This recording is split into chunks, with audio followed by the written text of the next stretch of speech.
What is up, everybody, and welcome to a very late episode of the Spectator Mode Podcast. We have not disappeared. We're still around.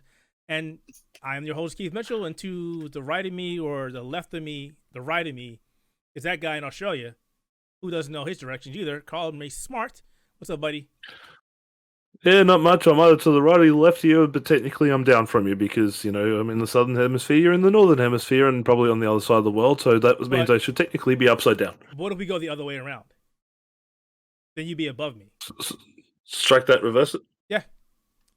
Yeah, that's how things work. Then you'd have to be upside down, and I'm downside up. I am upside down for one reason or another. But as you all may or may not know, there has been a lot of concerns, issues, frustrations regarding a certain game that isn't coming out until the 10th, but was released, or reviews went out today. 2 more days. 2 more days for him. 3 more days for me. But yes, we're talking about Cyberpunk. Yeah, because I'm a time traveler, supposedly. So we're going to be talking about that in a couple minutes. But as always, even though it's not an official, no, it is an official Spectator Mode podcast today. Fuck it. We're going to talk about the games we played. We always talk about the games we played. And honestly, I'm going to tell you this. I played a lot. I'm trying not to curse. A lot of Demon Souls. But I didn't play it last night.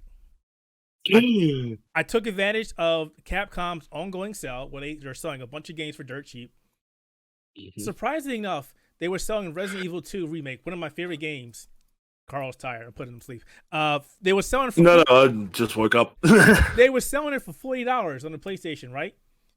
But the deluxe version was only $20. I was like, why? I got that too.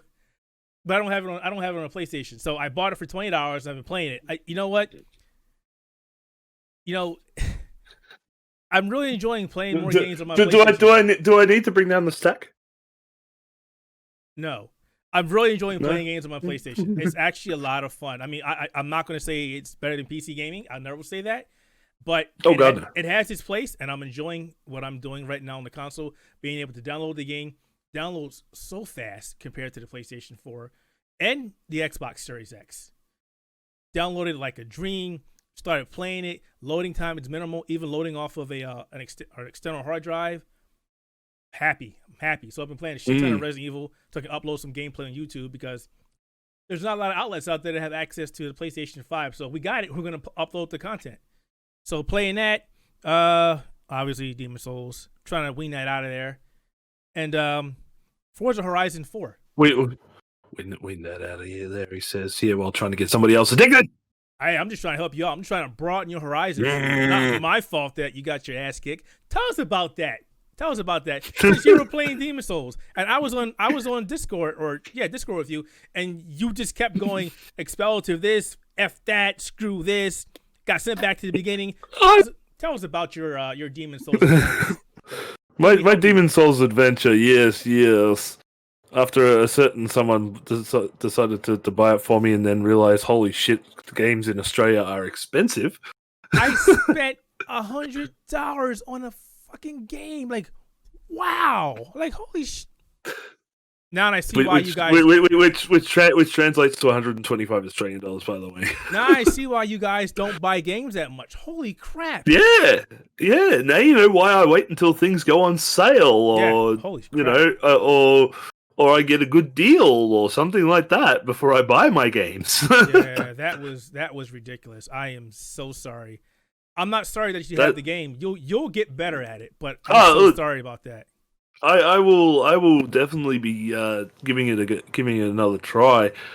I'll be honest. A lot of it comes down to, and I've come to realize this: my reaction time is not what it used to be. I really actually have a pretty delayed reaction time these days. Are you old? Are you saying you're an old man? I'm getting old. I'm older than you. There's a few more grays in this beard than there were a couple of weeks ago. You see this? You see all this? I'm older than you. Yeah. That's stress because you got misses and kids. But I'm still older than you. That's stress. That's stress. Would you say that this is what happens when you have less stress? You're old. You're just trying not to say that my gaming skills are better than yours in certain games. I never doubted that, man. Like when it comes to, I've always said, you really do extremely well with these Dark Souls and Demon Souls games and stuff like that. Back when we were playing Remnant from the Ashes, I love those games. You were able to excel where I could not. I've come to realize my games are not in speed reaction time anymore. That was definitely exacerbated with my time with Call of Duty Black Ops Cold War recently, where I'm seeing people doing slide into flips and bang it, shooting me from halfway across the map type shit. And I'm old school. Take your time, line up your shots, and make sure you get the guy down the first time from a distance or something like that. And even with Demon Souls, like I realized that the first time I died, I got cocky. I started really clearing out the place no matter what. I got to an area where it was three or four guys on a stair. They all had flaming swords, and I got smashed, absolutely smashed. Yeah, I was telling you the guys with the flaming weapons. There's a couple things you'll realize when you play games like Demon Souls and Dark Souls. Fire is bad. You should know this. You play WoW enough. Yep. Glowing weapons are bad. Yep. The enemies with the glowing red eyes and the blue eyes are bad. Stay the hell away from them, and don't get surrounded, because you will get raped. Pretty much. It doesn't make a difference. Pretty much. Even the lower end skeletons will get around. And the high ground doesn't mean shit. Obi-Wan was wrong. Nope. High ground means nothing in those games. Nope. Fucking, you can be on the low ground and still get killed. Yes. It's like, what the hell? Welcome to Demon Souls. From there is where my frustration really set in. Was having to go back at half health to try and recover my body. And your souls. Now, I was... Yeah, and my souls and everything else. And I kept dying so many times, and every time you die, you get sent back to the beginning of the level with everything respawned. So I'm like, well, I'm now running against and smashing my head against a brick wall, thinking that it's going to fall over or at least move a couple of bricks every time I hit it. But no, it got to that point where I was just like, you know what, F this. And was your fiance around? I put the game down and I haven't picked it up since. Was your fiance around? She was not. She was not. But she seemed worse from me. She's seen me in full blown gamer rage. So to hear me go fuck, F this and turn the game off, that's me actually restraining myself. I will say something. I'll let you get back to it. Especially when a controller now is costing about 110 Australian dollars and the console 750. Yeah, I don't want to break anything now. That, but I will say this, and I've said this for years now. I used to always try to get people to play these games, and I realized these games are not for everybody. I will not force anybody to play Demon Souls or Dark Souls or games like this. Give it a try is all I say, and if it's not for you, it's not for you. These are not for everybody. Oh, most definitely. And look, like I said to you then, I will give it another go. I'll probably give it another go later this afternoon.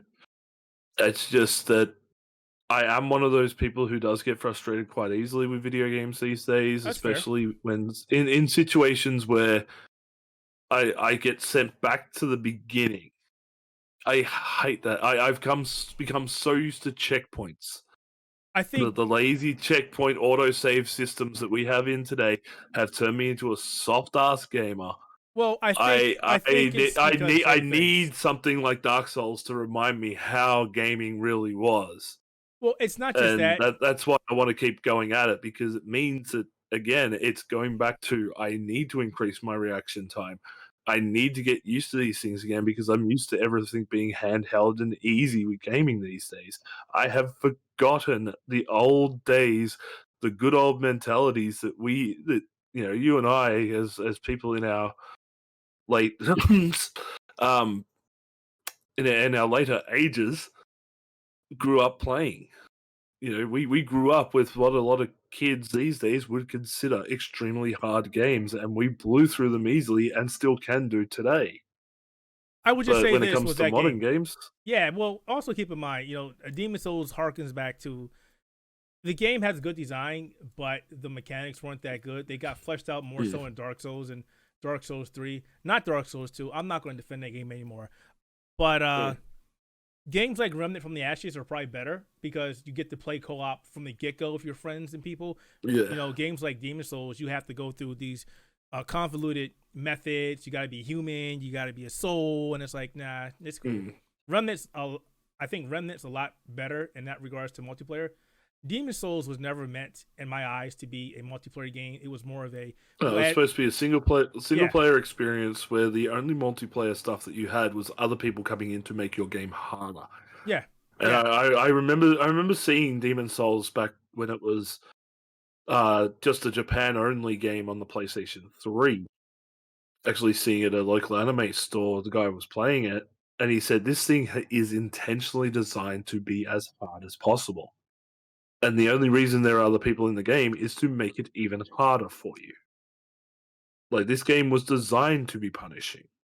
It was. And the fact that you've been able to scrape up 80 hours plus on that and be able to finish it and, you know, do what you're doing now, which with the video guides and that we have over on our YouTube channel. You know, that type of stuff is, you know, I tip the cap to you, sir. You're just basically saying, I need help. There are people that are playing that. Well, I'm not saying I need help. I'm gonna bash my head against that wall until it falls over because I'm that type of stubborn gamer when it comes to that type of stuff. There are people that are playing this game on dance pads. Yeah, that's people are lunatics. What can you say? It's like, okay, that's okay. All right, but let's get off Demon Souls. I love talking about Demon Souls. That was one of the things I played this week. And what was the other? Well, like you, I've been playing some Resident Evil 2 on the PlayStation 5 with those great increased load times. Makes it so much easier to get that nice under 2-hour speed run done. Maybe it's me. Maybe it's a placebo. But doesn't the game look like it's running full 60 frames per second? It looks gorgeous. The rendered scenes look down-resed, but everything else looks great. I think that there are some slight improvements, but I've also seen some slight problems. Like what? With especially with, I think it was Resident Evil 2. When you get to the lab scenes near the end, I noticed like there was some reflection, I guess, data or imaging or whatever they use that just looked off. Like when you get down to the lab sections, look at the roof. Something looks off about the roof. I don't know why. But then again, it could just be my copy, or it could be the way that's handling the data on the PS5. It doesn't look upscaled or anything like that. No, it doesn't. It does look like it is running a lot smoother than it was. Yeah, on the PlayStation 4. That's definite. I definitely think the frame rate is a lot better. Again, could be a placebo, but I feel like it is. To me, it definitely felt in my playthrough because I played through Resident Evil 2, both scenarios, Leon's and Claire's. Then I played Resident Evil 3, and it was all the same type of thing. It was like it felt a lot smoother, and it actually looked like even some of the AI was working a lot better. I can't go back. What I found as well. I can't go back to 3. I'm sorry. I enjoyed it, but 3. I played 3 for the last time. I wanted to get my under 2-hour speed run S rank in. I got it. Yeah. I don't need to touch it again. Yeah, and that's another reason why I'm going back. Now I've got that S rank. I don't want to touch it again. That's another reason why I'm playing my games, because again, I love my PC, but now that I have a machine that's capable of running these games at a better frame rate and a better resolution, the experience is a lot better. So now I'm going back and I can get those trophies that I should have had, that I will have. So yeah. See, I'm just having a look. Saying. I don't think you got anything. Because I'm just looking again. I'm looking at the case cover because I'm looking at the back because they always put the specifics on the back. The PS4 Pro enhancements. I think that all those enhancements are enabled by default on the PS5. That's something to look up.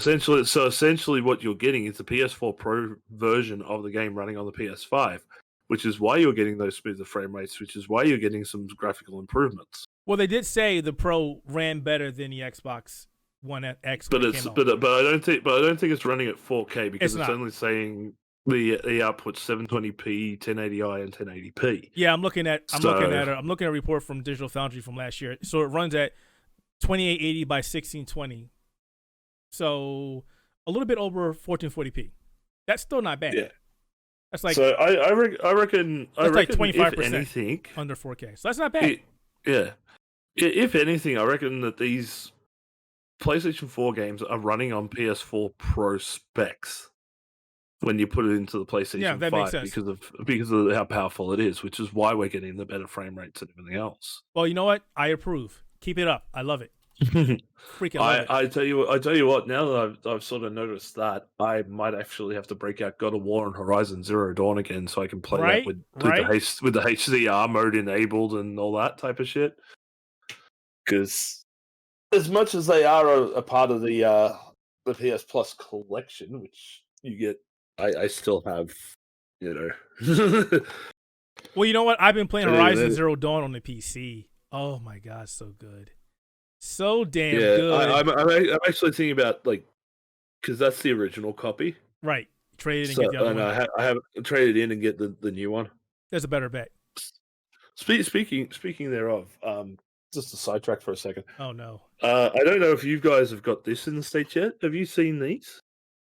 No, I have not. Alt History Collection. Wolfenstein Alt History Collection. What is that? All of them? It's got New Order, Old Blood, New Colossus, and Young Blood. No. All in a single package, and we've got this as well. Oh, that one's cool. Dishonored and Prey. So it's got all 3 Dishonored games plus Prey in the same package. Yeah, I don't think we have that here. I found those on Amazon during the Black Friday sale, and I'm like, I want to play those games, and that was just an easy way to do them. They were about $40 Australian each. But I also don't have a disc drive either, so. Well, yeah, I got the disc drive version, so if I ever see an Xbox or a PlayStation with a disc drive, then I'll get it. But they don't exist. They're mythical unicorns. But yeah, so just to finish up what I've been playing Call of Duty. Ooh, excuse me there. Call of Duty Black Ops Cold War was one of the other games I played this week as well. I've yet to play that, but I've heard great things about it. It is a very, very good game. I just stay away from multiplayer because, like I said, I don't have the reaction time for that crazy crap anymore. I went and played the standard multiplayer deathmatch thing, and I got yelled at the entire time. They're like, "What are you doing? You're not moving fast enough." I'm like, suck. I don't know what I'm doing. Yeah. Yeah, level 1. What are you doing on my team? Yeah. The matchmaking in the game is terrible. Okay, shut up. And then I thought, all right, I'll play something that's like been in Call of Duty Black Ops since the beginning. I went and played Nuketown. I hate that. I actually enjoyed it for a map that's all based around getting quickly and do stuff quickly. I died a lot, but I was enjoying my time there more than I did with the other multiplayer because nobody cared if I was dying a lot. I always thought that map was basically was a Call of Duty's take on Two-Face from Unreal Tournament, where the map was pretty much the same. It was symmetrical on both sides. That's what that map reminds me of. And it was great in Unreal Tournament. It sucks in Call of Duty.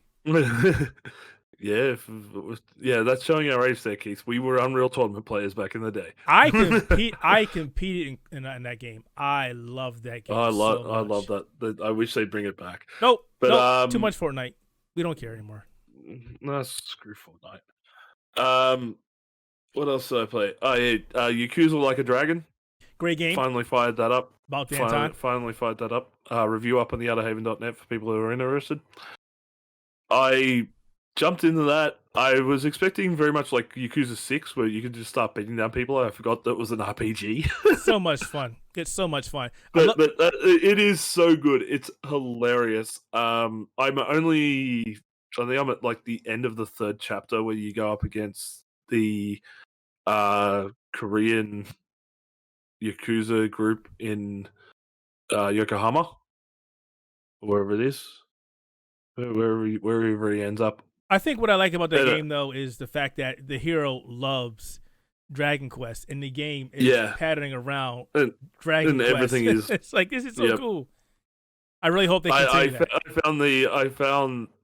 I I went to unlock I've unlocked the pawn shop, thank God, because I need some money. Because it wouldn't let me progress without having gear and equipment equipped for all 3 characters I had at the time. Okay. So I had to sell off about 30 grand's worth of stuff that I had in my inventory. I didn't even know I had it in my inventory, just to get all the accessories and everything. But I bought them all from the Magic Love shop. So here it is, the main character. So the main character's walking around with a giant dildo, just smacking people in the face with it. Like we've never seen that in a game before, right? Yeah, taken straight out of Saints Row. But I'm loving that game, man. I'm so like addicted to it right now, which is good because I've needed something to take away. I needed something else to fill that void from World of Warcraft because I really after I finished my review, I have touched it probably twice. I can't wait for you to stop playing that game. I can't. Just stop. Yeah, it's going to be like March by the time I stop playing, dude. Because I've still got 3 months on that account, and I'm not wasting my money. Like I'm still running stuff with my guild, but that's as far as I'm going. I'm not going out of my way to like level alternate characters or anything. I'm just dedicating one character. That's it. I come in, I raid. That's it. I'm not doing anything else anymore with that game. Well, for the record, folks, I stopped playing almost 4 years now. I am done. The hell with WoW. Yep.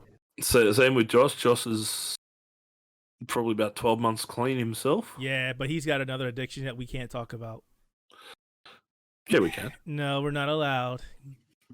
He's not allowed. But by proxy, we can't talk either. Yeah, true. So, all right. We talked enough about that. Let's talk about. So again, we are going to talk about. Let's talk about the shit we can't play, can we? All right. So this is. Let me prefix this, folks. This is not a bitch fest. This is not us being salty. This is us just taking a look at what's happening in the industry right now and things that we don't like happening. We don't like seeing happen. So to bring you up to speed. We all knew that Cyberpunk 2077 was releasing this week. We all knew that there was going to be issues with review copies. And sure enough, we started hearing more and more outlets and personalities saying, hey, I don't have access to this game. Hey, I don't know if I'm going to access this game. We have 2 different PR companies. Karl deals with one in Australia, and I deal with the one in the United States. I work with a company, I won't say who it is, and they pretty much told me that we're having issues getting access to the game. You may not get the game until either the day of or after, which is fine because you're telling us. I get it. This is a big profile game. I understand that everybody and their mom wants it, but I'm not blaming them. I'm blaming CD Projekt Red. I'm blaming how they're handling the entire situation. I'm blaming them for those who did get access to the game, giving them such a short time to review the game. There are countless outlets who did finally get access to the game that went and said, we're not reviewing the game because there's not enough time. I think a lot of the other outlets, I'm just going to be frank, did a really bad job with this. Just because there's a lot of stuff that hasn't been talked about, a lot of things that people don't know about right yet. We also know that they didn't review anything for the consoles, so the PlayStation or Xbox games didn't get touched. Everybody reviewed the PC version. However, there's a big glaring issue with the PC version that people didn't disclose. And that was the PC version is being hampered by DRM that will not be in the full release of the game. Which means we don't know what DRM they're using, but we all know that when you use DRM in a PC game, it causes performance issues. Now, normally that's with the Nouveau. We don't know what they're using, but that's always the cause. Thankfully, some reviewers pointed that out and was like, because of this, we're going to wait till after it officially releases. There's a lot of reviews I read that did not mention this. Shame on you. That's bad. But we're going to take it from the top. We're going to talk about how, and I'll be honest, we're salty we didn't get access to the game. We know how this works. We understand it. But when you're told that, more so Karl than me, so I'll let him talk because he's more vilified than I was. He got the short end of the stick. I was told this is what's happening. All right, fine, great, thanks. Yeah. So my history with Cyberpunk sort of goes back a couple of years now. Not only have we we as a website have been covering this game since it was first announced. We've had opportunities through the PR agencies involved to basically do them favors and help promote the game through all sorts of different ways and everything. This also included me sitting down with one of the developers during PAX Australia almost 2 years ago. Yeah, I don't remember which date it was, but yeah. I can't remember off the top of my head, but I can always do the nice little YouTube search. The power of the internet. I'm actually looking through the site for you. But regardless, keep going. I'll find it for you. Yeah, I did the interview, and it was great. We had a lot of fun and everything. It's still up somewhere on our channel if you have a look. Basically, I did the interview. It was great. We sort of had a bit of a joke at the end where tried to find out some info, and I sort of fudged the audio and the video on purpose so that no spoilers were put out or anything like that. But I was actually told nothing. Oh, you lied! All right, fake news. I lied. The end of the video, the last little bit where I ask about, is there anything you can tell us? And the video fuzzes out and everything. That was all. That was a skit. That was a bit of a put on just for a laugh. Because I figured it was something nobody else had done during interviews, so that actually got and the guy actually loved it. He thought that the idea was great, just to sort of mess with people's heads. And the PR guy that I've been dealing with this guy for probably about 7-8 years now, through the same company. He has never not come through for me for a big game. Any big games that this company has put out, I've always been on top of the list. I would always get something either early or just before release, no problems. If I asked for it, I got it. The guy that I've been dealing with has moved on to another position internally in the company and has been replaced by another guy. Now, this new guy, since he's come in, I've had a hard time getting anything, which is really annoying considering the reputation I have with the company over these past 8 years. I have never turned them down. Sucks. I have never. A lot of the games, I have always been honest with their reviews, and they've been thankful for it because they pass it back to the developers. If they've asked me to do an interview, if the interview opportunity has come up or something has come up, I've always done it. No questions asked. I could be walking by their booth and he could grab me and say, "Hey, Karl, we've got this coming up tomorrow. Are you available at this time?" And I'm like, "Yep, no problem. Whatever you need, no problems." Now, all of a sudden, when it comes to Cyberpunk, the biggest game that's coming out through this publisher this year, I'm suddenly non compos mentis. I'm persona non grata. I was going to say, what did you just say?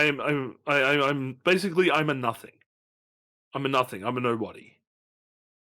And that's gotta hurt. 8 years. That's gotta hurt. 8 years, and it does. It really does, because all the reputation I've built with this company seems to have meant jack. And I was even when every time I go to these guys, there's two companies straight out that will always say the same thing about me. He's a very good reviewer, always very honest, very straightforward, and he's willing to help anybody out at a moment's notice. And he's one of the best people that we have on our PR lists. But that obviously must have been lip service now. Because now's come for, hey, payment due. This is the Godfather asking for that favor that he granted you at his daughter's birthday. Told you, man, it's time to go up the chain. It's like you gotta. I don't want to, because I don't want it to spoil the relationship with this company, but I'm gonna have to, just because, frankly, I feel very disrespected. And because I'm seeing, and I'll put this straight forward, like there's a lot more to this than just this. I'm seeing the same people over and over again. Yes. A lot of which that are no longer in the gaming industry at all. From former PR people to former reviewers, former website people, former TV show hosts, stuff like that are no longer involved in gaming, getting these games. I'm glad you said that because I want to talk about that for the Game Wars show after this. So keep that in mind. And I'll spill some tea, as the kids like to say these days. You say that? Damn. Yeah, it's the way. To us, it's dishing the dirt. There's a specific apartment building in New South Wales, in Sydney, New South Wales, where a lot of streamers, gaming PR people, and website people all live in the same building. That's bullshit. And they all go and visit each other. It's a great big party. It's a great little club up there. And these are the same people that get this stuff no matter what. Why? Because they're friends. And this is the thing that's annoying me with this latest generation of PR people. You get two generations of PR people. You get the older generation of PR people who will go, what are your numbers? What are your metrics? Are you hitting this? Are you doing that? How's your YouTube numbers? How's your Twitch numbers? How's your website views? And if you don't have those numbers, they won't talk to you. That's the old generation. Then you have the new generation, which is a bunch of streamers and YouTubers who have managed through their friends to become community managers and then move on into PR and companies. And they just give everything away to their friends. Or the big websites that they have that they're told to by their bosses. And that's the way it works now. It's no longer, and a lot of places say, "Oh, we'll support the little guy." Bull. Now, before anybody jumps in and says anything, if you've been with us for amount of years, you know that we've always been straight. We've been honest. We don't complain and say, "Hey, we didn't get access to XYZ." We don't do that if you don't put it in the work. And I know there's a lot of people out there saying, we put it in the work, we should get what's due. And I understand that. I'm not here to debate that. Karl's not here to debate that. But what we're saying is there are people in the same position as we are who do put in the work. I mean, we've been around for 11 years. We're not a fly-by-night outlet. We're not the biggest outlet because it's hard to network in this industry. There are people in the industry that when they get ahead, they don't want to look at the people that are behind them or people that help them. They don't want to do that. So you fight for yourself. And also, this is the other thing, and this is probably something we don't say publicly with the website.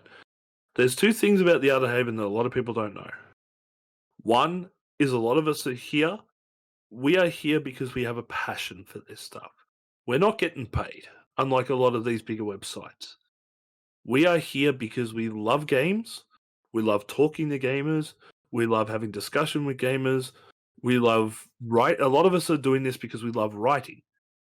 I love writing. Josh, she's a novelist. He loves writing. Sarah, she loves writing.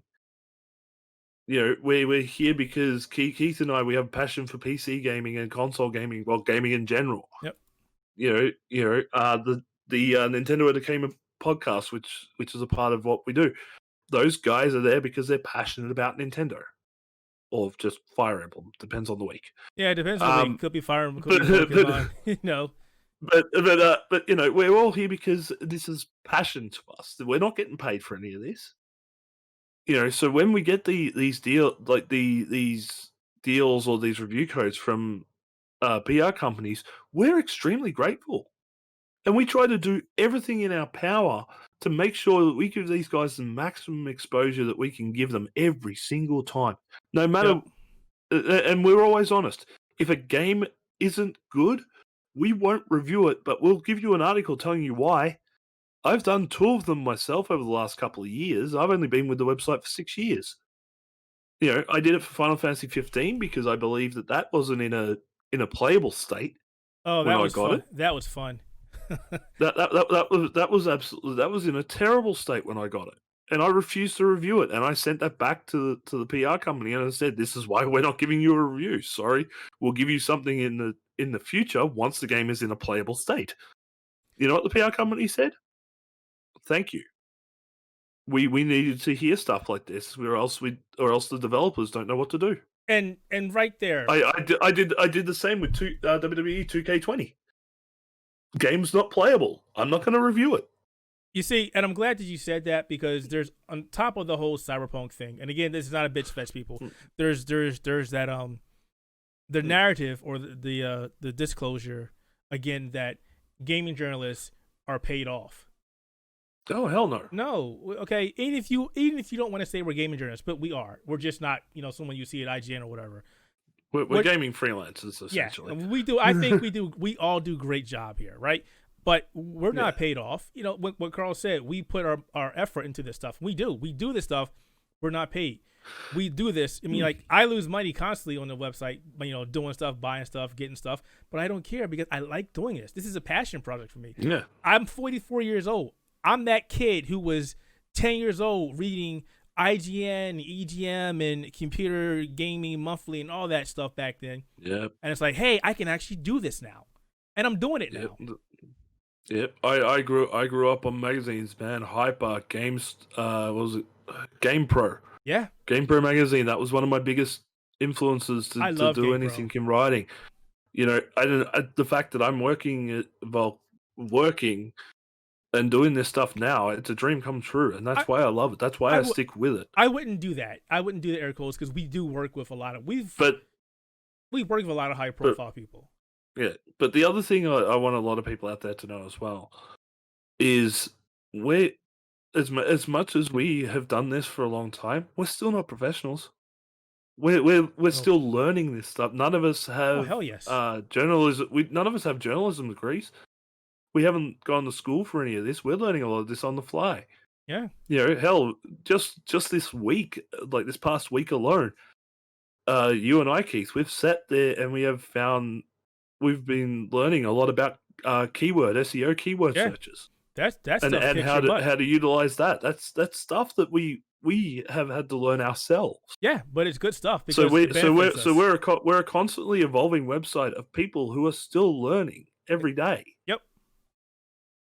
That's and we may not be on the same level as an IGN or a Kotaku or GameStop or whatever, any of that type of stuff.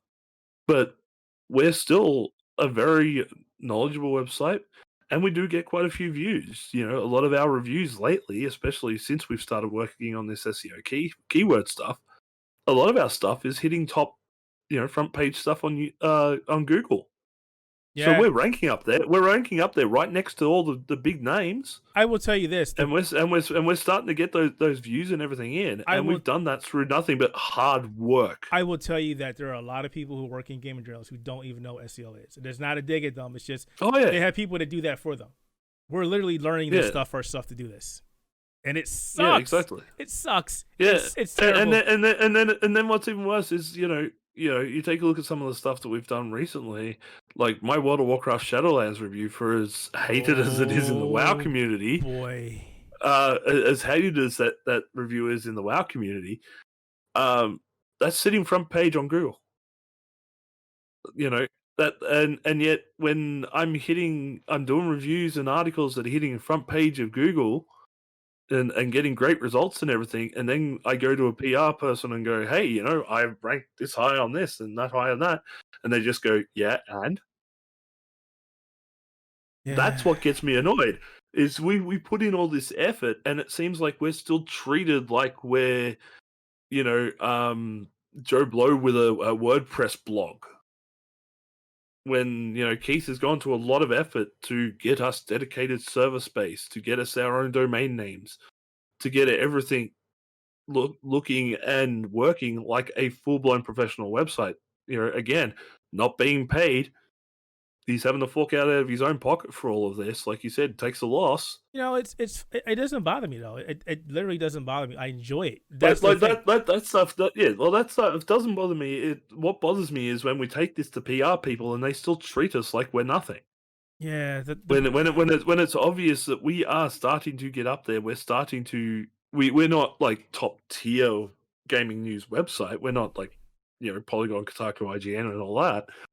But we're the next level guys that you go to. I think the problem with that is, one, it's so saturated, and two, I hate to say this, but whatever.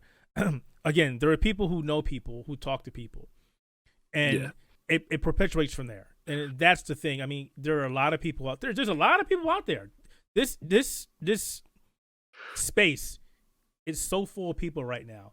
You've got people who run full dedicated sites. You got people who used to work at full dedicated sites that got canned or their company shut down. They go and they start their own site, and then they're right back up there because people know exactly who they are. And again, that's not a dig at them. That's fantastic for them. Great. But when you have a smaller audience or a smaller person or outlet personalities like ourselves who are trying to move up to the rank, and you don't get a fair shake or you're not given an opportunity, that's what hurts. If they would reach out and be like, hey, or we'll try this, and they go, you know what, no, it's okay, maybe you're not in our audience, or maybe we're not the right feel for you, I could see that. But not even anything, nothing. Yeah. Like, I'll be honest, I've been talking about this for years, about trying to talk to PlayStation. You've all know this. I've been to E3, I've been to PAX East numerous times, I've talked to them. They say, hey, they'll work with us, and then nothing, literally nothing.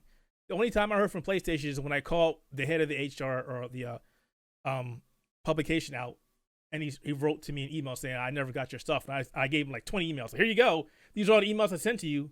He says you didn't read half of them. And then they never talked to me again. So, yeah, I like PlayStation. I like everything equally. I have a PlayStation hat on. I'm not a shield for PlayStation. It's just all I can find right now. But it just goes to show there is an issue out there where not everybody gets a fair shake. And I know people are going to say you can't do that. Great, that's fine. But when somebody's putting in the work, what really hurts me is when I see a new site or a new outlet or a new personality who just came out of nowhere, hooks up with the right person, and then they're just, the sky's the limit. And it's like, but we've been doing this stuff for years, and where's our break? You say dedication and hard work will get you there. Okay, we've been doing this. Where's ours? Or where's that other guy who's doing the same thing that we're doing? Where's theirs? I mean, there's been plenty of people who've been burnt by this whole Cyberpunk thing, and not just Cyberpunk, other things, that are saying the same thing. What the hell is going on? Why did XYZ get this, and why were we passed over? What's going on? Is it numbers? But then you got people in publications saying it's not numbers. It's not a number game. Okay, then what the hell is it? So yeah, it's kind of frustrating us all. But the good thing about this is now when we do get Cyberpunk, either if we get a copy, which at this point I don't care because we all are purchasing our own copy of the game, we'll get to play it and review it at our own pace. Because nobody in our outlet is going to rush this game. Nobody. I won't let them. Yeah. So sorry, I was just getting a bit distracted. That's fine. I'm always distracted. JBL Gaming is just contacted me about their gift guide.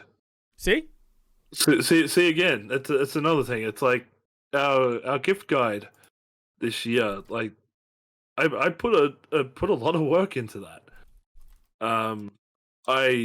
Believe me, it almost drove me insane trying to do it, which is why I understand why Keith gets frustrated when he tries to do it himself. I'm so glad somebody else did it this year. Oh my God, so glad.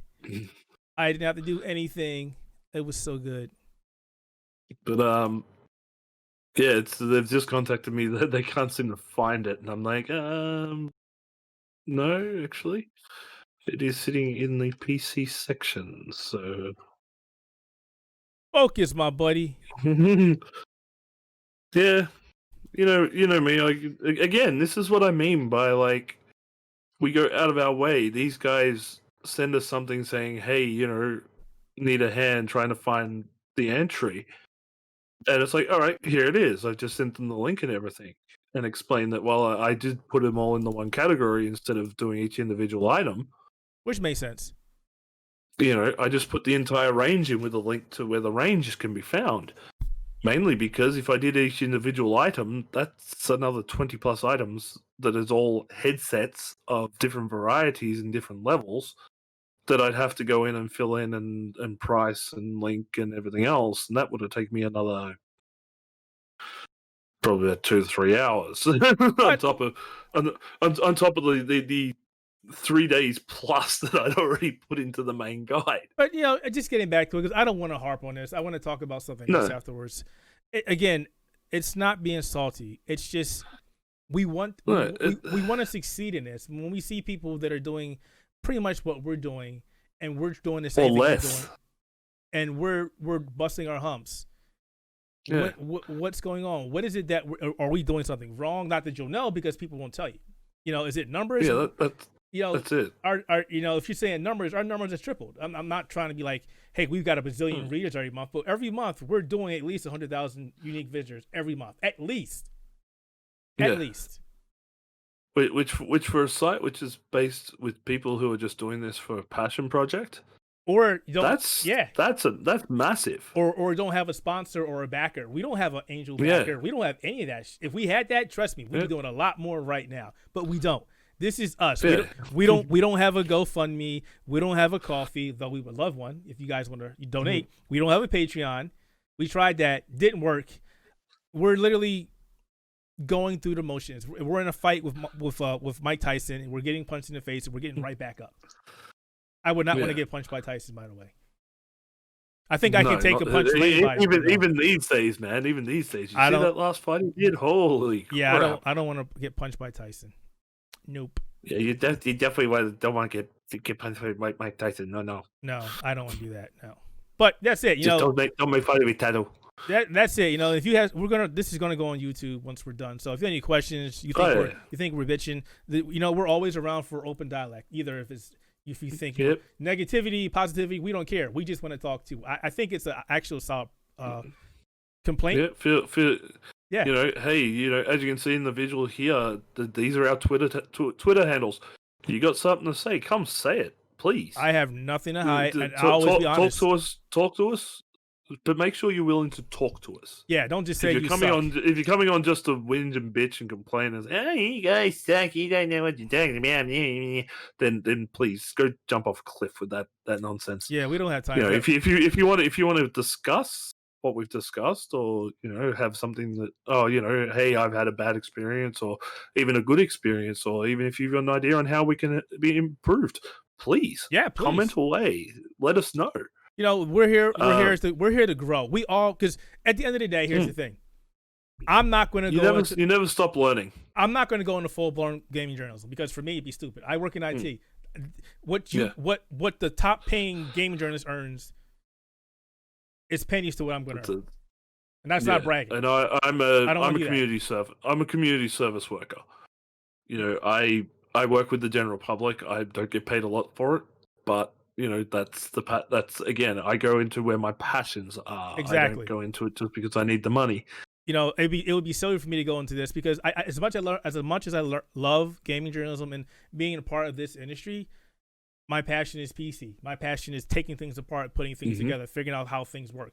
That's what I've been doing for 25 plus years, and I'll be doing it until I die. Yep. No, I just love playing games. Unless I hit the lottery. That's it. Then I'll open up a business and do it until I die. If either of us hit the lottery, man, things are going to get so much better. But look, we've had issues getting a hold of this game, but we're not the only ones. There are a lot of people out there, a lot of sites, especially low end sites that work their butt off, that have been doing promotion after promotion after promotion for Cyberpunk. There have been big sites that have just been left in the dust. There have been huge sites that are still complaining that they don't have access to it. I'm curious though. I'm really curious about that because I've been going back and looking at OpenMetric or OpenCritic. I don't go to Metacritic. Screw those guys. I look at OpenCritic. I think they're more fair. They're a lot more organized. And I've looked at all these outlets that have access to it, and there are a bunch of scores up there. They're like in progress. They shouldn't be up there, but they are.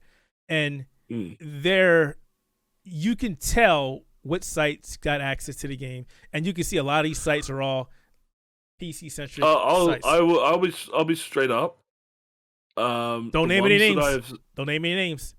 I'm all right. These ones that are well known at this point. All right. Okay, places like IGN, What Culture Gaming, GameSpot. They're the ones who got the review copies straight away, and you can tell because they have finished reviews up. Yeah. The ones that are in progress would have been people who have gotten it within the last couple of days or within the last 2-3 days, and they're just starting their reviews. Because from what I've been seeing, a lot of this for Cyberpunk it's a 40+ hour game, and that's just one playthrough. Yeah. They expect 3 different because there's like 3 different groups. There are 3 different paths. Go through. Yeah, 3 different. So that's 120 hours of gaming. Estimated. Could be longer. Estimated. Could be longer. Could be shorter. You could die a shit ton of times. You could just go do side quests. From what I've seen with a lot of these websites, groups, whatever, 40 hours, 30 to 40 hours has been the benchmark. Fair enough. And that is a lot of game. That's a lot of game time. Like at this point, it is the 8th of December here in Australia, 7th of we're almost midnight over there. I'm not counting on getting my review copy if I get one until either launch day or after launch day. By which point I will already have bought a copy on PS4. Oh, you're getting it for the console? You're brave. I'm buying it for the console. You are brave. Well, that's the problem. That's the other thing though. The reason why I'm getting it on the console is because I was promised a PC key. Yeah. So you're hedging your bets. I figured I could have done a comparison while I'm reviewing the game. Fair enough. But with things working out the way they are, my review is going to be based on a console version. And even then, I'm thinking about dropping my PlayStation 4 version and going for an Xbox copy. I will be honest with you. The outlet that I'm freelancing for, Tom's Hardware, did get access to the game, but they didn't review it. They did PC impressions, and the PC port is very underwhelming. Very underwhelming. And it's funny that nobody. I had a feeling that was going to be the case. But we should actually talk about some of the things that have come to light since reviews have been going forward. All right. Well, such things as certain review scores being hated by people. There's even a lot of talk about more so the political context of the game. I can't really speak on that. And what can and cannot be used in a review. That I will definitely talk about. So I've seen some of these before, where they go, "Hey, you can't use these screenshots, or you can't use this gameplay footage. You have to use what we provide you," and that's not a good look. To which I have a certain finger on this hand in which I would extend if we weren't trying to be nice. You could totally extend that finger. Go for it.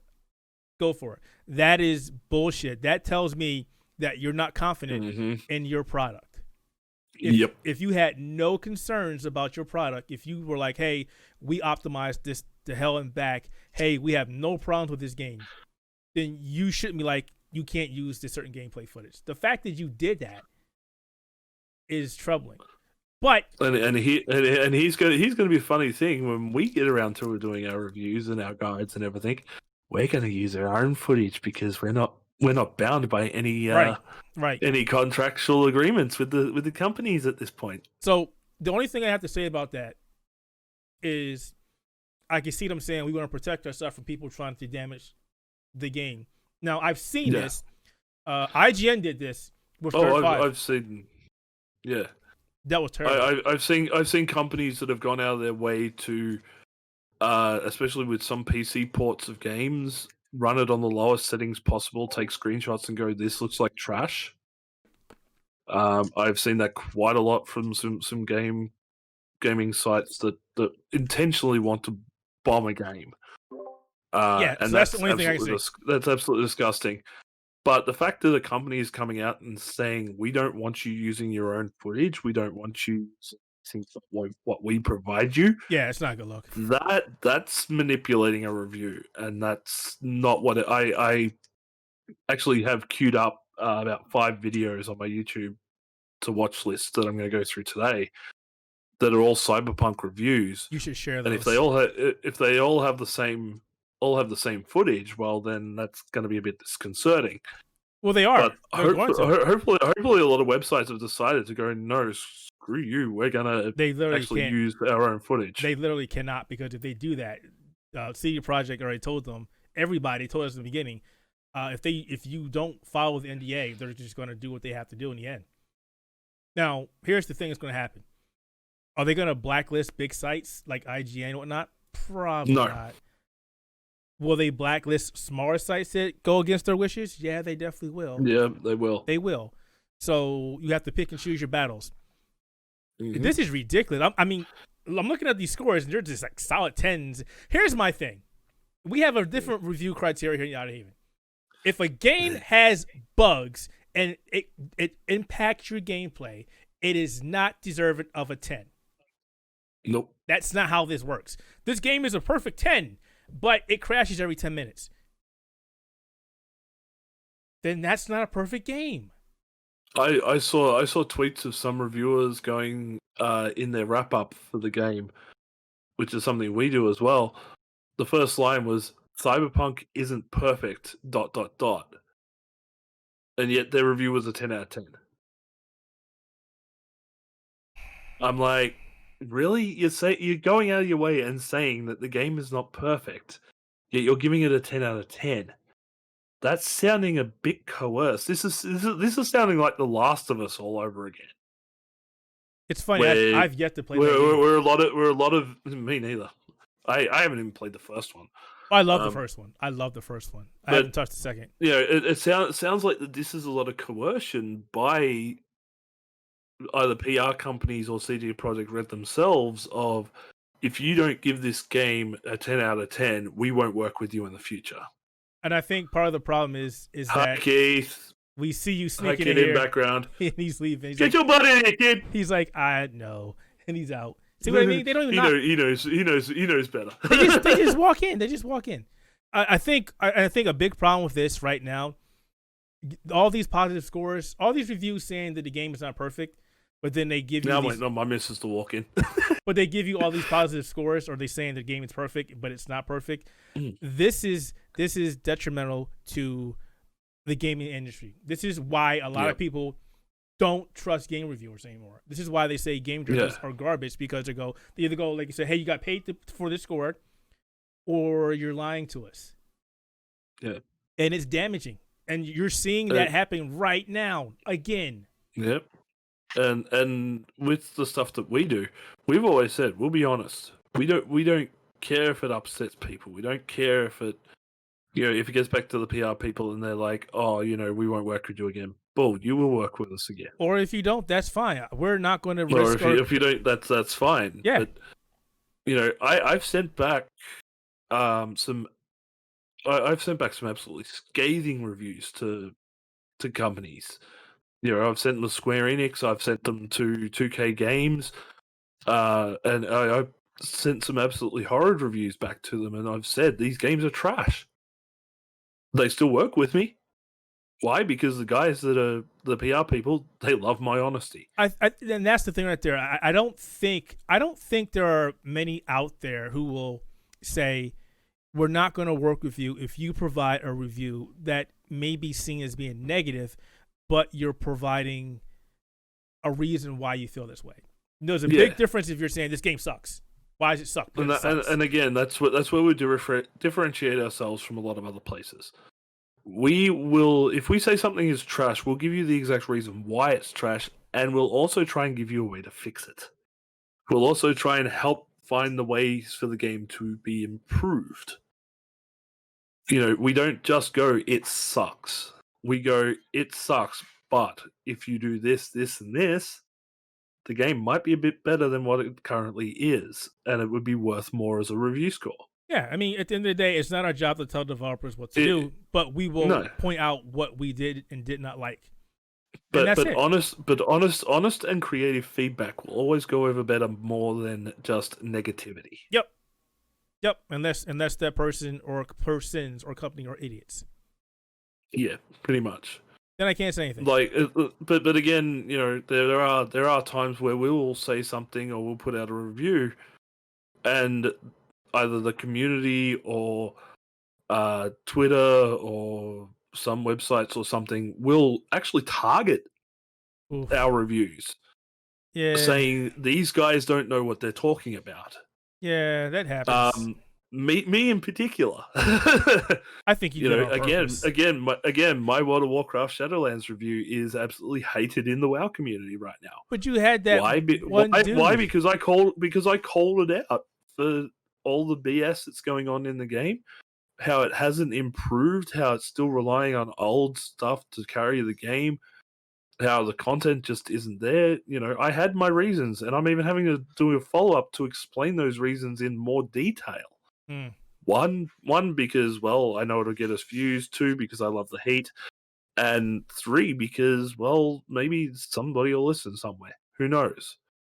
I copped the same thing when I did my Resident Evil 7 review. I praised the living crap out of the game.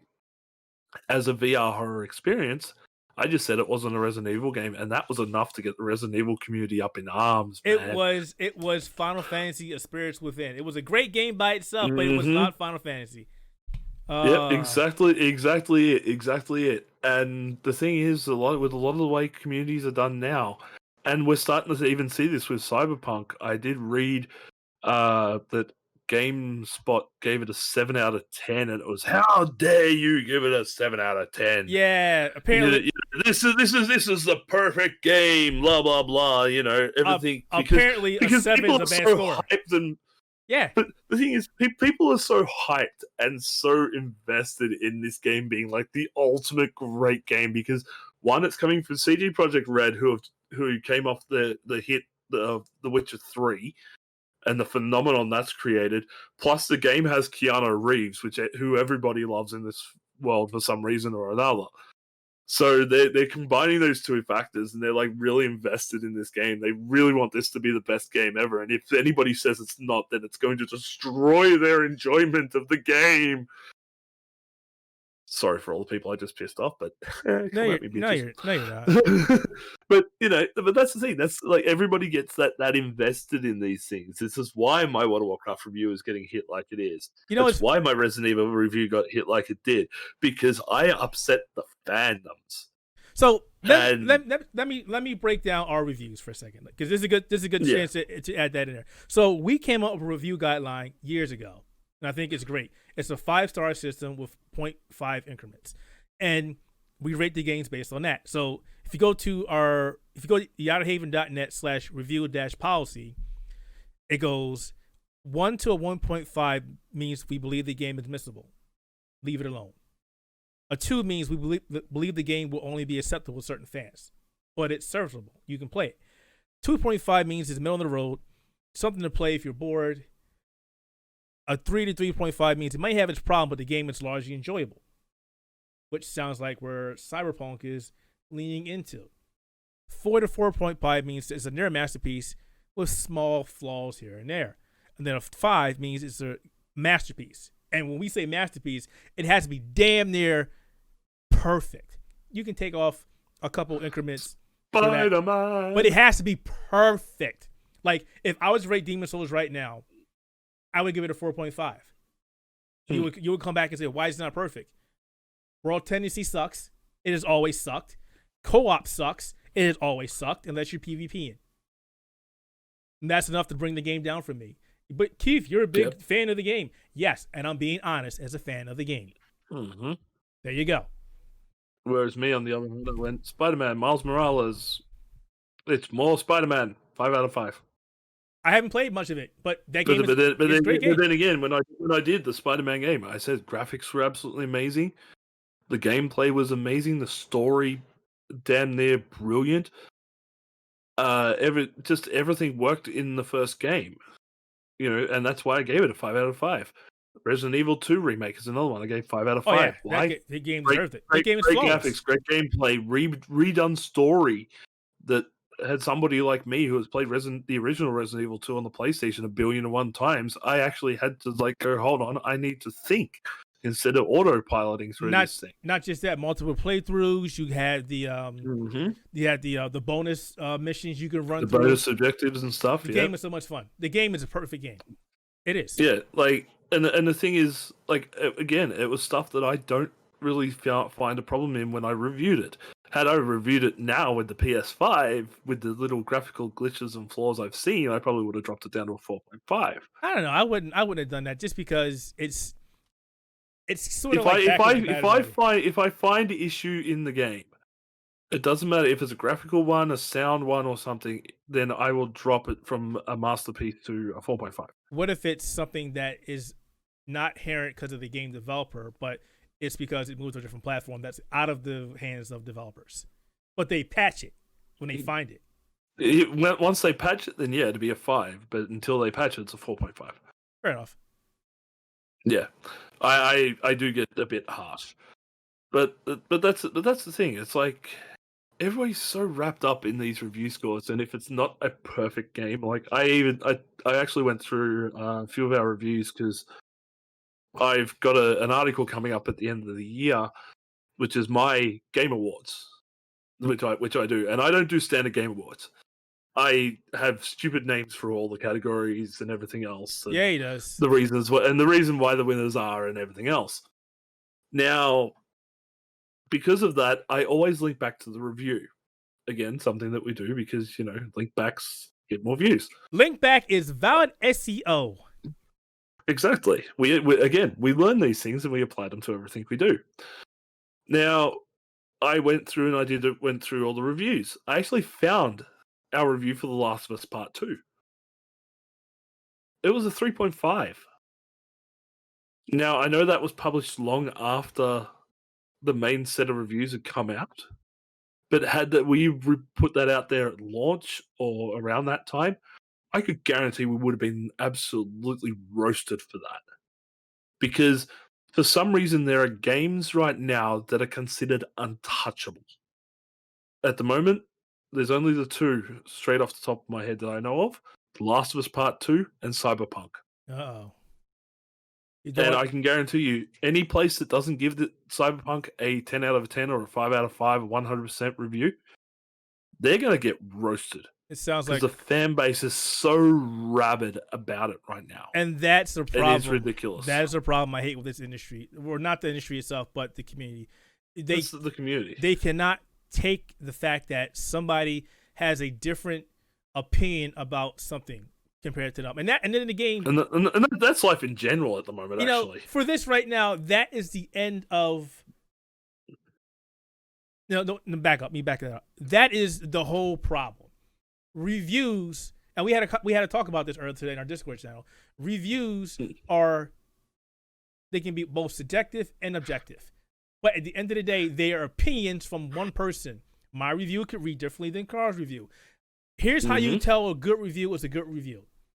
If they bring up the similar things. There might be stuff that me and him both don't like or do like, but the underlying mechanics of a game will not change. Yeah. The positives of a game will show. And that's how you know that is a good game. Or at least if multiple people were picking up on the same thing, then you know that something's done right.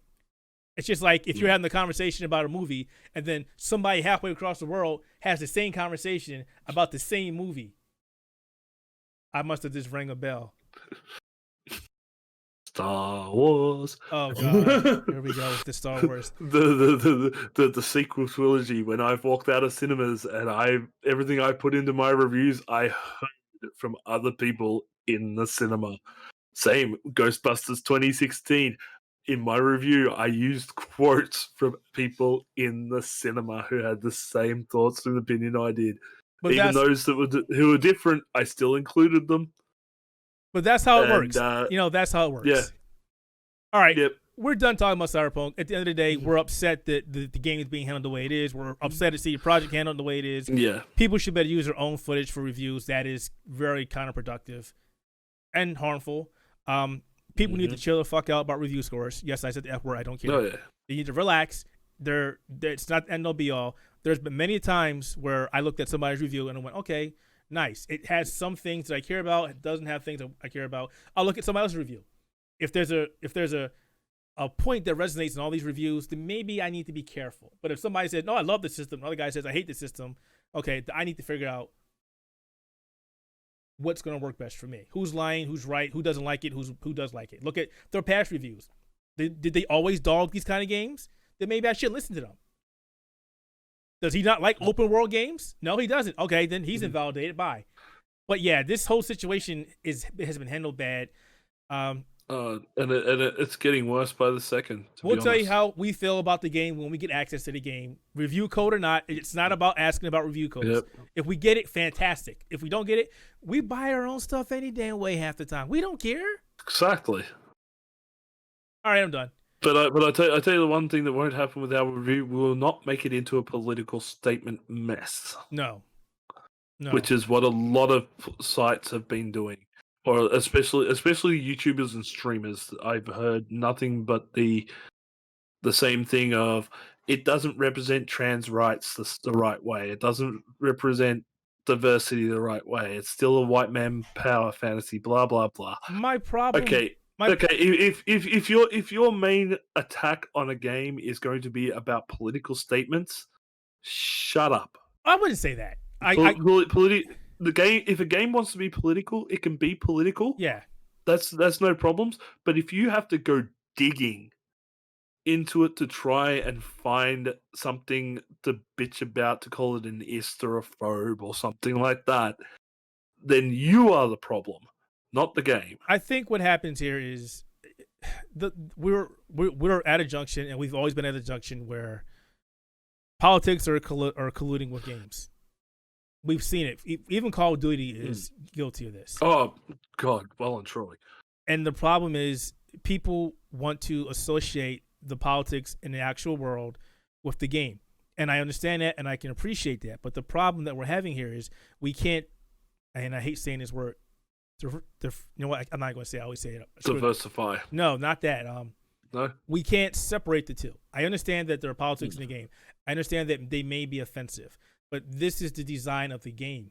This is the world. Yeah. They're making this world to mirror this world. And it sucks. And it may suck. The only thing I can say to those people about that is, if you speak your mind, speak your mind. But don't go looking to cause trouble or dig into something. Or better yet, don't play the game. Reach out to CD Projekt Red. Have a dialogue. Why did you choose to do this? Constructive dialogue. Or if you're really that hard up to make something into what you want it to be, go learn to code, go learn 3D modeling programs, go learn how to build a game, and just build your game. I mean, I could be, and if that's a success, then good for you. If not, then maybe you might want to have a look at rethinking the way you think. I mean, again, it's not a stab at anybody. I know there's a lot of people who are going to agree or disagree with me. That's fine. Oh, I'll take plenty of stabs. You know, I'm not having a problem with that. But at the same time, I mean, if you want to be 100% legit, there is politics in almost every game. Oh yeah. Let's talk about hell, Tom Clancy's series. Oh my God, the politics in that. Let's talk about Street Fighter. We're taking multi races of people and running around and beating people's asses all over the world. All over the world. Everybody gets it. Yeah, but that's the most equal game because everybody gets an ass whooping. Everybody gets these hands. Are you serious? Exactly. That's equality, man. Everybody gets these hands. There's no one left out. You know. Actually, except Australians, we have not been represented in Street Fighter yet. No? He's thinking about it. He's realizing Australia does not have a competitor in Street Fighter. Oh, wait a second.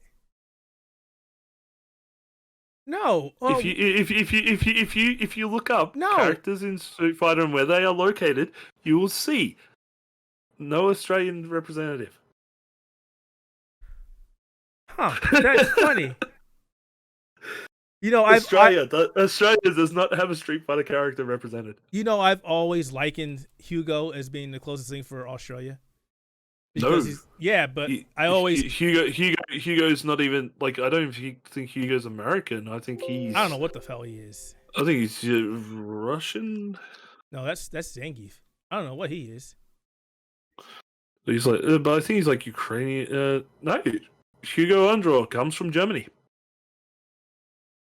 Go figure. But yeah, I mean, we're not going to harp on this. I do want to talk about one thing about the upcoming Game Awards show, and then we can go ahead and drop it.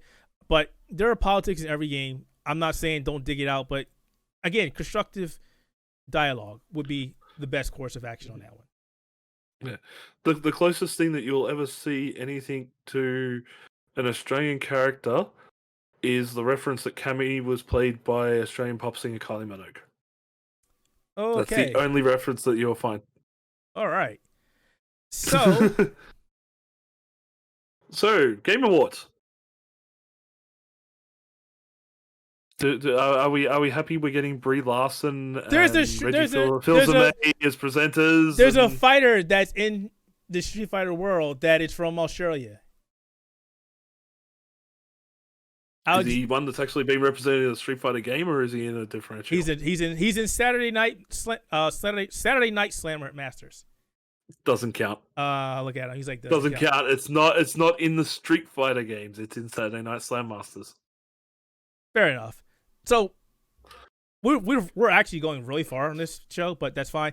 I just want to touch base on it's our usual. We usually average an hour, 10 to 2 hours. The Game Awards show is the Thursday, December 10th. There's gonna be a lot of stuff happening on the 10th. Cyberpunk on the 10th. There's a stream I need to check for Forza on the 10th. There's a lot of stuff happening on the 10th. And my grind with this show is not about what's going to take place. I'm looking forward to it. We'll be streaming it. It'll be great.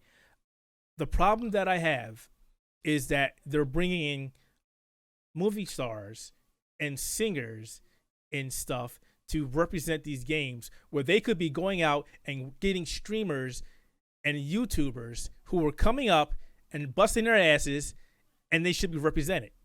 Not people who are multimillionaires that we see everywhere enough as it is. Why are we doing this still? I get it. Yeah, I'm just having a look now, and I'm seeing Tom Holland, which I can understand because he's going to be playing Nathan Drake in the upcoming Uncharted movie. So there's a bit of cross promotion there. That's fine. I'm fine with. Gal Gadot. Why? Why? Probably more so she's supposedly promoting Wonder Woman 1984. That's not a game. That's the reason why she's there. That's not a game. Yeah, but you remember the Game Awards is barely about games. Not a game. Don't need to be there. I love her.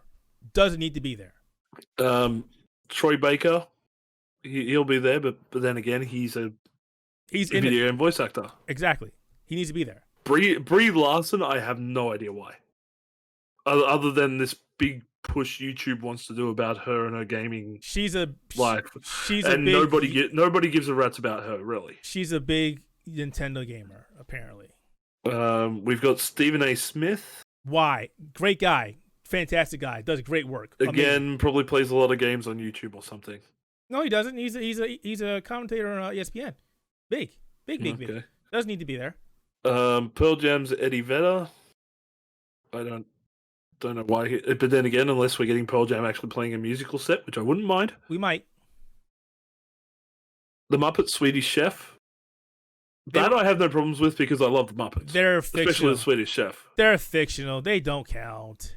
I love my Swedish Chef. Okay. They're fictional. Continue. Yeah, exactly. But yeah, that's pretty much what and then other than that, it's Reggie returns. Our bodies are ready. But you see what I'm saying, and I'm not against big names being there. But this has always been the thing with the Game Awards. I know they've always been this big sort of mishmash of celebrity and music and everything, not right. Dedicated directly, not everything is game related like you'd see at, say, like E3 or something. But that's my grind. It's the games award show. You're catering to a audience that buys these games. This audience, this industry would not exist without the people who are buying these games. Give them some well, and truly, but again, like everything in life, they try to appeal to the audience outside of the medium. They know the gamers are going to tune in for this. They know that's their captive audience. That's their base audience. Give them some due. They want to appeal to the outside crowd to come and watch this. I get it, but it's in my mind and the minds of other people who are saying the same thing. It's not right. Give the people who make the industry what it is some due. Oh yeah, well and truly, I agree, but I'm saying again, this is from a marketing standpoint. Ugh. Yeah, I know you hate it when I bring that up, and you hate it when Matt brings that up too. But when we say that, there's enough marketing when you put these damn people in these games. I mean, Death Stranding, now they're in Cyberpunk. Like, do we really need to have these people in the game? I mean, do we really need them? Cross promotion makes money, man. That's the way it is. Respect your audience. Respect your audience. No, that's Game audience. The Game Awards never respected it. The only time they respected the audience was the first time they ever did it, and that was only because they were only on Twitch. Yeah. The second this got picked up as a big major thing and got broadcast on YouTube, Twitch, and I think even some TV channels pick it up somewhere in some places in the world. They turned around, they dropped all that, and they went sort of mainstream and started doing all this cross promotion shit. You know, the first year that they did it, they dedicated everything was gamers. You know, it was nothing but game developers and heads of studios. And when they actually picked, their YouTuber of the year, that was the year they picked Boogie2988 for his contributions to the community at the time. And then look what happened after that. Yeah, and boy, did he go downhill after that. Yeah. Whereas now it's, who's going to be your YouTuber of the year? It's going to be P. Larson. Wow. I really don't care. I don't follow that. I mean, I follow the Game Awards show for the announcements. That's it. Nothing. Yeah, well, that's it. That's the other reason why we That's the other reason why we take a look at it anyway. And like we said earlier, we'll be co-streaming this. We were giving their blessing, so we'll be co-streaming that on our YouTube channel when it starts. So listen to us talk about the show, and then after the show, we'll run down what we like and what we didn't like. We'll do a wrap up and have a bit of a chat and everything. We're gonna have some fun with it. That's just the way we do things. And Karl has better internet now, unlike last year, so it'll be even better. That'd be cool. But yeah, I think we're done. I'm done. Hold on. I'm still running on the same internet that I had last year. Are you? It's better now. It's faster. Did you get out and do the things? No. There was. Yeah, they did stuff. Other stories for another day. All right. So we're done. As always, thank you for watching our show. It's kind of weird doing these live shows, but we're trying to do better. So if you want to donate some money to us, we will. Basically, what we're going to be doing, we're sort of going to be doing this sporadically between now and the end of the year. We may get maybe one or two more in by the end of the year. Yep. But starting probably about mid-January next year, we're going to go back to a regular schedule. We're going to be on the same time, same day, every week, and it may just be Keith and myself mostly, or if we can get a third person in for a bit of an extra opinion, then we will. So, yeah, it's just sort of the way things are going to be going just for the next little bit, sort of just while we retool things. Again, like we said, we're learning, we're evolving, we constantly change things, but we are going to get back onto a regular schedule as of next year. And we will also set up something where you guys and gals and everybody else can send us questions via phone. I've seen a lot of people doing it. I think it'll be good for us as well. And if you don't want to do that, you can always send us via email, send us through Twitter, send us through chat and YouTube, smoke signals, whatever. Smoke signals, yeah, that's okay. I won't see them because I'm on the other side of the world, but this depending on where you're sending them from. You didn't see California on fire in Australia? No, did you see half my country on fire from your side of the world? On TV, I did. Yeah, on TV, but did you see it from your backyard? No. I was too busy trying to get shot, the whole, yeah. Once again, thanks for checking out. New York. Thanks for checking out the Spectator Mode Podcast live edition, I guess videocast, what do you want to call this? Whatever. We would love to know. And if you're seeing this on the recorded version, sorry you missed the live one. If you like what you see, please like the channel, subscribe to us, help us grow. We are at 3,000 subscribers on YouTube, which is great for us. We're trying to make a big push back in YouTube, so you'll see more of this. Mm-hmm. And as always, you can check out our podcast on, see if I get this right, Spotify, Amazon, iTunes, Google, Buzzsprout, Stitcher, and there's one more, Plex. So 7 places. What, you mean we're not on Napster, Kazaa, and everything else as well? What the hell is that? I don't know what that is. Old programs from back in the day. And if you know where I can... And even if as Keith said, if you like us, please follow, subscribe, all that yada yadas. If you don't like us, thumbs down, but please leave a comment as to why. Yeah, I think because we can, from even your negative comment, we can find a way to improve. that's the thing, folks. Any kind of feedback, any kind of criticism is great. Follow us to say, hey, you guys suck. This is what you do better. Great. That's how we grow. That's how anybody grows. Their audience provides feedback, critical feedback, helpful feedback, and they take it and they evolve. Just like Sony. Yep. Unlike other places that will turn around and push the haters away, we will embrace you. We'll give you the hug you need. Just like Sony evolved this. One of the best controllers ever. I have one of them too. See? One of the best controllers ever. See, and I have one of them too. See, look at this. I hate that one. Different. That one, no. That one on the left, I hate. You know that one? No. That one? Pause it. It's trash. Top trash. But this one. That one's so good. Sexy. I keep this one because I got the PS4 over there. Fair enough. So. All right, folks, we're out here. As always, thanks for watching, and we'll see you next time. What the hell is this guy doing? He's lost his damn mind. Take it easy, folks. Bye.